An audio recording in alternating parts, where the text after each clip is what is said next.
భూమిని భయంకరమైన విధ్వంసం గ్రసించబోతోంది. ఒక భారీ ఆస్టరాయిడ్ భూమిని ఈకొట్టే ప్రమాదం శాస్త్రవేత్తలు గుర్తిస్తారు.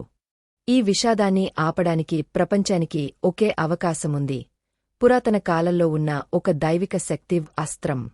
ఈ సమయంలో రంగప్రవేశం చేస్తాడు రుద్ర. అతను సాధారణ మనిషి కాదు. అద్భుతమైన శారీరక శక్తి, విశేషమైన ధైర్యం, పురాణాలపై లోతైన ఆసక్తి ఉన్న యోధుడు. ప్రపంచాన్ని రక్షించే ఈ యజ్ఞంలో అతడే తగిన వ్యక్తి అని ఒక పురాతన వంశానికి తెలిసిన రహస్యం బయటపడుతుంది. రుద్ర ఒక పురాతన గ్రంథంలో దాగవున్న సంకేతాలతో వివిధ కాలాల్లో ప్రయాణం మొదలుపెడతాడు. ప్రాచీన భారతంలోని పురాణ యుగాలు, హిమాలయాల్లో దాగవున్న శక్తి కేంద్రములు, దేవాలయాల లోపల దాగిన గూజరహస్యాలు, పురాతన నాగరికతల మార్గాల్లో ఉన్న అస్త్ర రహస్యాలు. ప్రతి యుగం అతనికి కొత్త పరీక్షలు, కొత్త శత్రువులను అందిస్తుంది.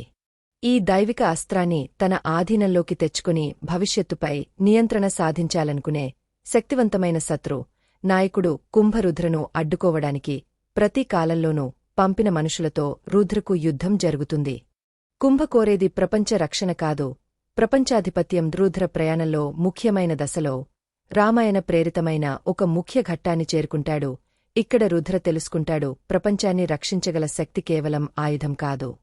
మానవ ధైర్యం, బాధ్యత, త్యాగం కలిసినప్పుడు మాత్రమే అది పనిచేస్తుంది. బండెద్దుపై స్వారీ చేస్తూ త్రిశూలం పట్టుకుని రుద్ర మహాయుద్ధానికి సిద్ధమవుతాడు. చివరి పోరాటంలో రుద్ర సమకూర్చుకున్న పురాణ శక్తులు, అతని జ్ఞానం, అతని ధైర్యం, అతను పొందిన దైవిక అస్త్రాలు ఎదురుగా కుంభ దుష్టశక్తులతో వీకొంటాయి.